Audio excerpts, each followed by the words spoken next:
Hello, everyone. Welcome to the Mike Armstrong podcast show. And today I'm joined by Sebastian Rusk, who's an experienced podcaster.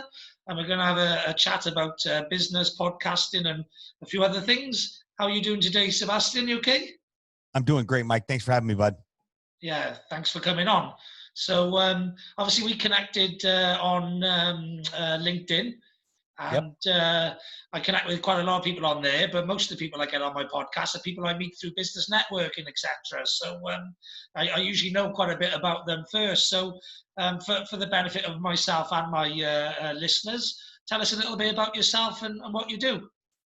Sure. I own a podcast studio and agency here in Miami, Florida. I help marketers and entrepreneurs go from idea to iTunes in 90 days or less with my podcast launch lab solution. So, in addition to being an author, speaker, coach, and podcast host myself, as part of my personal brand, my business, the core of my business, is helping individuals discover, where their place is in the wonderful world of podcasting.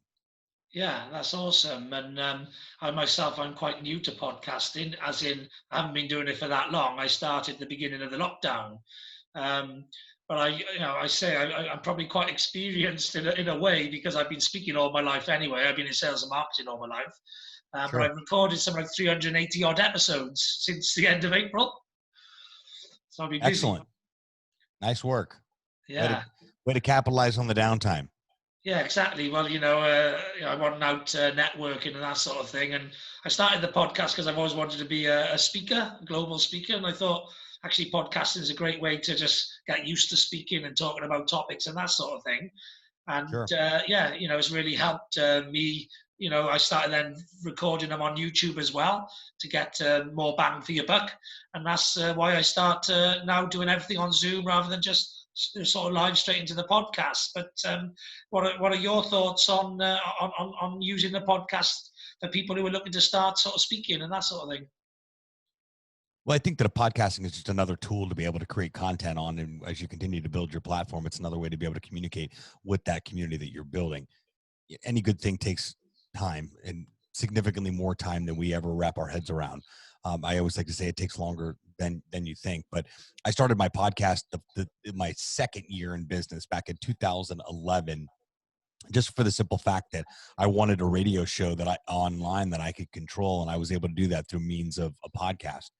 Never in a million years did I think that I would fast forward 6 years later and be all in with having not only a podcast solution that helps people start a podcast, but also continually building a podcast network as a direct result of having a podcast launch solution that helps people, in addition to being a podcaster myself. So, um, the technology is 17 years old and it's still in its infancy. So when you even give that some thought, it seems extremely just wild to even comprehend that something that's 17 years old is just now in its infancy.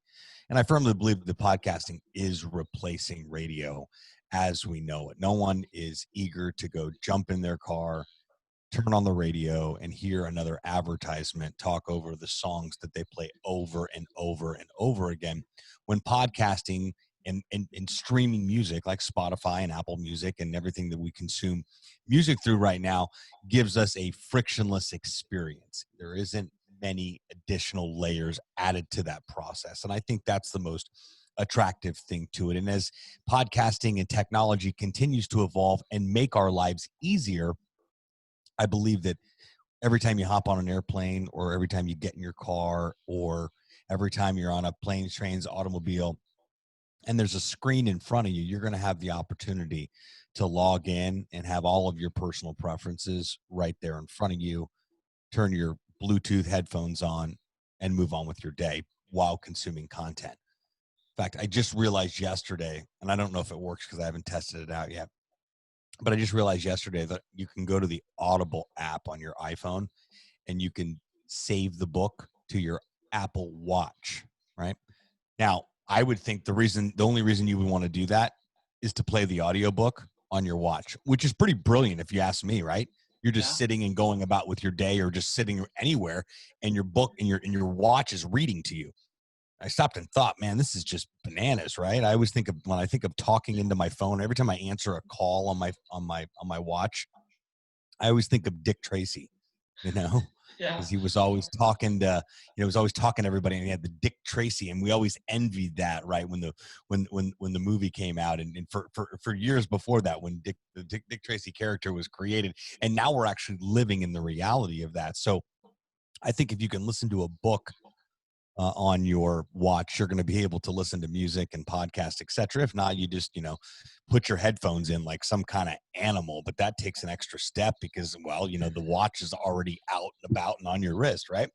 But it's incredible to see how technology continues to evolve, and the less friction is there regarding us, in between us and the content that we're consuming. So, and we're living in an audio era. If you're looking at, you look at the fact of, Alexa, you can order just about anything by literally speaking it into existence, and that all falls into the area of audio, because we are in fact living in an audio era, and we will continue to, because that is how technology is continuing to evolve, is through means of creating these frictionless environments, because we're just speaking things and technology is interpreting them and taking action on them. So it's a pretty wild thing to think of here. And, it's exciting at the same time. Yeah, and I never actually realized that, podcasting, if you like, is doing to radio what Netflix and all the multiple channels have done to TV, just allowing Yep. people to just niche in to what they're interested in and forget about the Correct. rest. Right. And watch the whole season instead of wait till next week. Just suck it up as much as they want, or as little as they want, in whatever time schedule. The time planners plan their own time based on your life, rather than the way the programmers and the schedulers put it. Right. Exactly. Yeah. The pendulum has definitely shifted, and who controls, and how content is controlled. That was really one of the most attractive things to me when this whole revolution started back. Gosh, it was 2004, 2005. And I'm thinking, man, people are going to start creating content on top of these platforms, and it's going to replace traditional media as we know it. TV, radio, how we consume content, news. I mean, you look at how, news breaks on Twitter now. Like, there's no press releases anymore. No. Nobody gives a rip about that, or no one waiting for the evening news to drop by their front door and find out what's going on. We used to have to go look for news and information. Now information comes directly to us, and that's a complete polar opposite to what we're used to. Traditionally, would we wake up in the morning, walk outside, grab the newspaper, come back inside, pour some orange juice, eat some Cheerios, watch Good Morning News, and you better understand what's going on with the world. Then the internet comes along, and it's like, wait a second, we don't have to go through the normal protocol. I still like to read the paper from time to time, and I like to watch the news from time to time, not as much as of late. But I think to myself, why do I have to buy a newspaper? I can just pull up the USA Today or Miami Herald app. For a small fee, I can just read whatever I would pick up on newspaper, and I'll get my fingers dirty anyway. Number one. Number two, if the news that's relevant, because local news is deplorable. I mean, deplorable. Like, they touch on national stuff and worldwide stuff, but they try to stay in their corner of what's going on locally, and it's just deplorable. I mean, if you're not depressed, turn on the local news, and then you go to national news, right? And then you've got either one side or the other, so it's always one big. And then, like, here in the States, you throw in an election year too and a pandemic. It's just all out, full blown chaos. Yeah, well, we had Brexit. We had Brexit, and that was just wall to wall Brexit, and then it just disappeared when the virus came along. Brexit didn't happen anymore; it just disappeared. Right. Isn't that amazing? Yeah, it's funny how that works out, huh? It drives me nuts. The news. I don't watch any of it. I get all my news from social media. That's because I'm a social media marketer. So Right. It makes sense to get your news that way then.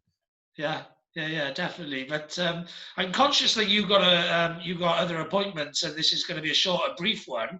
But for people who are looking to maybe get into podcasting, as somebody who's been going as long as yourself, what would be your 3 best tips for people looking to get into podcasting?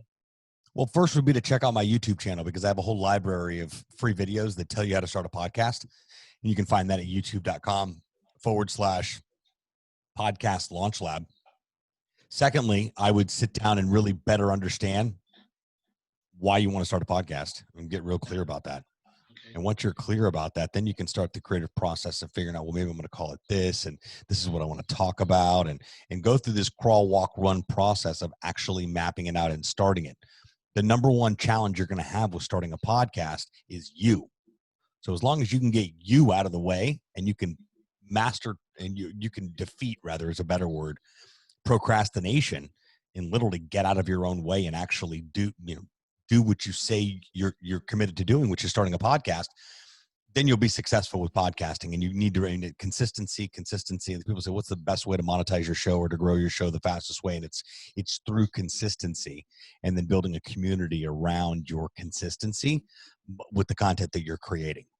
Yeah. Most shows don't make it past 6 episodes. They go to the podcast graveyard.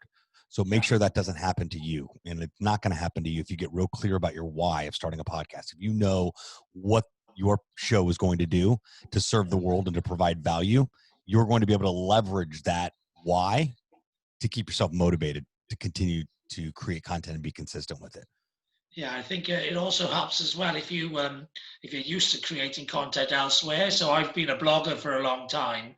So if you like, I was able to use a lot of the same skills and techniques of coming up with content ideas and content creation from, transferable from putting it into text to now putting it into audio, if you like, and so some people, I used to say to them, well, why don't you blog enough? You're only posting once a month or once a week, and people would be like, well, I don't know what I want to talk about. And now, well, you need to come up with a solid content marketing strategy first and decide, okay, well, what can I do? Not just now, but what can I consistently talk about, or what can I consistently do in the long term? So you got to know your subject matter pretty well to do it forever. 100%. Yeah, you really do. Otherwise, you're going to be sitting there twiddling your thumbs, asking yourself, well, what do I talk about next? What do I do today? And even when you're used to coming up with those ideas, you have those moments, don't you? You have those sort of blank moments where you're just like writer's block, isn't it? You have those freeze moments. You're like, sugar, what am I going to do today? Right. But if you're able to map it out, it makes it just that much easier. That's for sure. Yeah, definitely. And I'm lucky because I have lots of different features, and one of them is dual chats on my podcast. So I've always got that going anyway. So I've always got that consistent content of other people joining me for conversations, whilst I'm having to work out and realize what I want to talk about on my own, because I do the dual and the solo at the same time. Yeah, you got to make sure you know what you're talking about if you're doing that. If you're going to just go at it solo, I never recommend that unless you have a solid topic to talk about and you can actually carry the conversation through. And not a lot of people can do that. So I always recommend that an interview format's probably the best. And then as you continue to evolve as a podcaster, you're going to find different content and find out what works and what you feel comfortable talking about. But there's no need to create some sort of, additional barrier between yourself and starting a podcast because you think you've got to take the mic and run with it by yourself, right? Yeah. So not everybody can talk not everybody wants to talk about one specific topic on here. So I always recommend the interview format in the beginning, and then as things evolve, you figure it out from there. Yeah, brilliant. All right, then. Well, you already mentioned your YouTube channel. Is there anywhere else you want to direct people to if they're interested? If anybody has any questions about starting a podcast, or you've been looking to hire an expert to really help walk you through the park on that, I'd love to have a conversation with you and see if you're a fit for what we got going on here at the Podcast Launch Lab. And you can schedule a call at podcastlaunchlabnow.com, and that'll get you on my calendar at some point in the near future, and we can find out what's possible. It's not always a yes. It's not always this is exactly what we need to do, because there's nothing there. So more times than not, I send people back to the drawing board, but that's kind of the goal of a discovery call, to find out why you want to start a podcast, if you're a fit for what we've got going on here, and we go from there. Okay, brilliant. And I'm a big networker as well. So if, whilst you're going about your day-to-day duties and business and podcasting, if you find anyone who's a big networker and they want to connect with people in the UK and in Wales in particular, I'm always happy to have a chat with people on my podcast. So bear me in mind and bear that in mind. And perhaps Absolutely. We can have this must be London week, because I had, or UK week rather. I was just on another show yesterday. A guy by the name of Paul Brown has a podcast about the Cleveland Browns, but he's in London. Okay. You should look him up. You should look him up on LinkedIn here. Tell him you just had me on your show, and that he said that I said I was on your show yesterday, and we're kind of in the same neighborhood. Paul Brown, just like it sounds. Paul Brown, yeah, okay, yeah, and I know quite a few other podcasters as well. So if you want to connect to people in Ireland or connect to people around Europe or the UK, then I do a lot of that type of connecting, networking. I'm into sharing contacts and matchmaking and putting people together. So yeah, we'll catch up a little bit more on some socials and stuff, and perhaps I'll get you on again, or you can have me on yours, and we can resume the conversation at some point. Excellent. I appreciate it, Mike. Thanks for the time, and thanks for having me on, man. No problem, and make sure you have a great day. Okay. Do the same thing, bro. All right, then. All the best. Nice to meet you. Likewise, dude. Cheers. Cheers. Bye-bye. And that was Mike Armstrong talking to Sebastian Rusk, who's a podcaster in Miami, USA. So that was a great chat, short but sweet. And I look forward to having a chat with Sebastian again sometime in the future. But we were both under a bit of time pressure today. There's nothing else left for me to say other than have a great day. I know I will. And thank you very much for listening. Cheers. Bye-bye.